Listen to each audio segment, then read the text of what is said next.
चलो नमोकार चलो, अभिनव तीरथ नमोकार चलो, नमोकार चलो नमोकार चलो, अभिनव तीरथ नमोकार चलो। अभिषेक शब्द कई अर्थों में प्रयुक्त होता है। कभी कभी तो लोग आपस में एक दूसरे से यह भी कह लेते हैं, भैया आपका अभिषेक हो गया। इसका मतलब इस संदर्भ में हमारे लिए नहवन नहाना भी एक अर्थ होता है।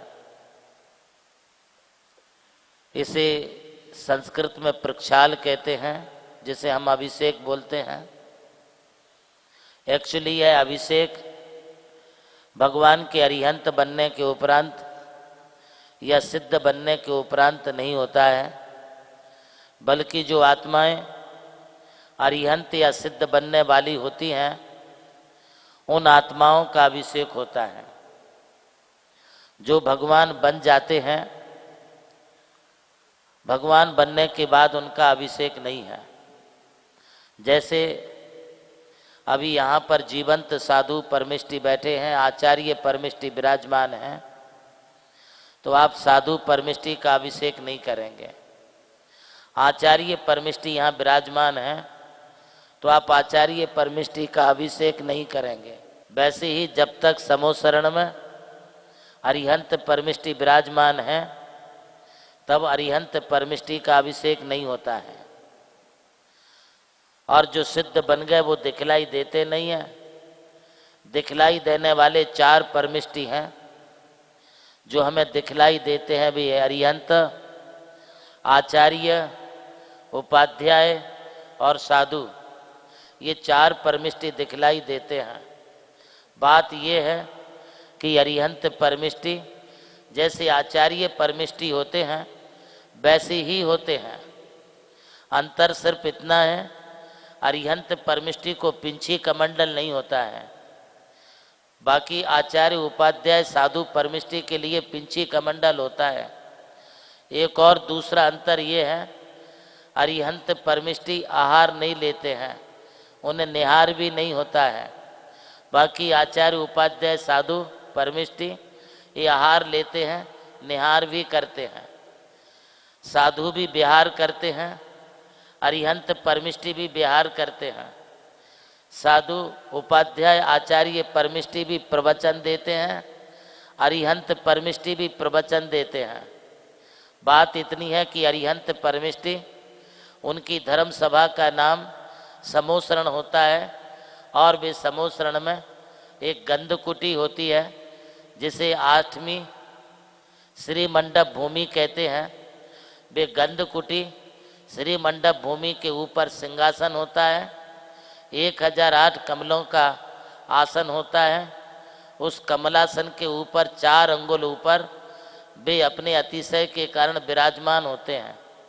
वे जिस आसन पर बैठते हैं उस आसन का वो टच नहीं करते, स्पर्श नहीं करते। उन्हें वैसी रिद्धि सिद्धि प्रकट हो गई है, इसलिए अब उन्हें नेचुरल हो गया है। सौधर्मिंद्र उन्हें चलने के वक्त चारों दिशाओं में स्वर्ण कमलों की रचना भी करता है और उन स्वर्ण कमलों में जैसे कमल में खुशबू आती है, सुगंध आती है, वैसी ही उनके स्वर्ण कमलों में भी खुशबू आती है। इसलिए अपने यहाँ पर एक कहावत है, सोने पे, ये कब से प्रचलन हुआ है? जब से अरिहंत परमिष्टि तीर्थंकर प्रभु जब विहार करते रहते हैं तो जो स्वर्ण कमल होते हैं उसके ऊपर ऊपर चलते, किंतु उसको भी टच नहीं करते हैं। बड़ी विशेषता है उनकी उठने की, बैठने की, चलने की सारी लग्जरी व्यवस्थाएं बनती हैं। कुछ उनका पुण्य भी तीव्र उदय में आया है। आचार्य परमिष्टि का पुण्य भी इतना नहीं आया है, अरिहंत का बहुत तीव्र पुण्योदय आया है।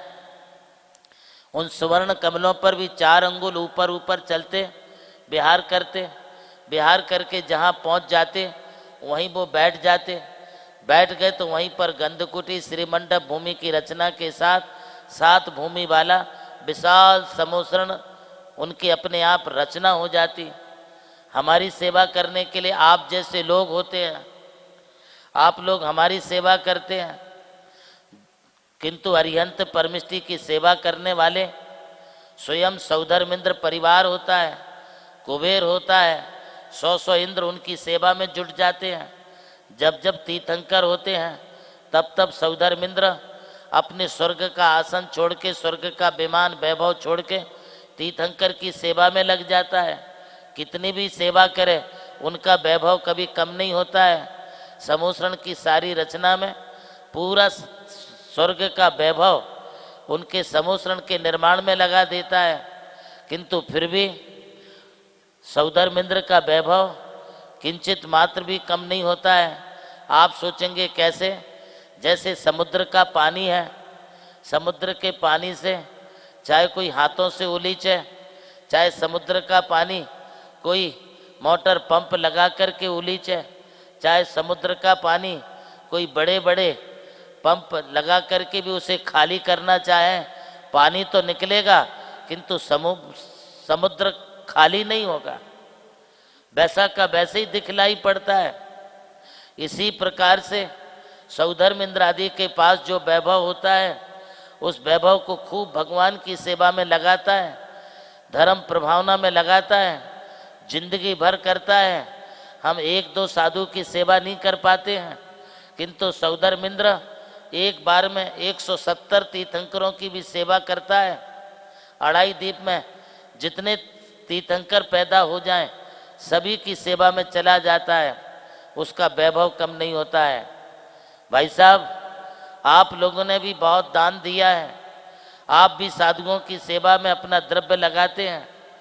आज भी हमारे बीच में हमारे देश के भामाशाह लोग यहाँ पर बैठे हुए हैं जो अपनी चंचला लक्ष्मी को हर वर्ष लाखों से नहीं करोड़ों का दान देते हैं। फिर भी मैं आपसे पूछता हूँ भाई साहब प्रकाश जी, आप इतना दान करते हैं कि आपका वैभव, आपकी संपत्ति, क्या आपकी धन, आपकी लक्ष्मी कम हुई क्या? बढ़ती जा रही है। ये दान देने का प्रभाव है। इसी प्रकार से सौधर्म स्वर्ग के देव जब भगवान की सेवा में अपना द्रव्य लगाते हैं तो यह कम नहीं बढ़ता ही जाता है।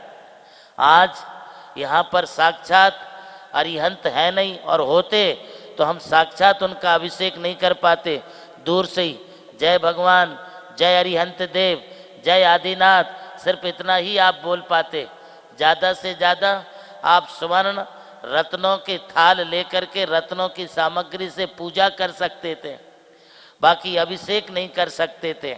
मैं तो ये समझता हूँ कि चौथे काल से भी ज़्यादा आज जैन कुल में पैदा होने वाले आप लोगों का पुण्य उनसे भी ज़्यादा है कि आप इस पंचम काल में अरिहंत नहीं है, किंतु अरिहंत परमिष्टि की ये प्रतिमा यहाँ पर विराजमान है, और आप अरिहंत परमिष्टि की प्रतिमा का साक्षात मस्तकाभिषेक कर सकेंगे। इससे अधिक और पुण्य क्या हो सकता है? साधुओं के पादाभिषेक, चरण प्रक्षालन, पाद प्रक्षालन करने के लिए हम आज का लाभ तो मुझे ही लेना है। आज आचार्य परमिष्टि का पाद प्रक्षालन मैं ही करूंगा, होड़ लगती है लोगों में। नमोकार चलो अभिनव तीरथ नमोकार चलो अभिनव तीरथ नमोकार चलो।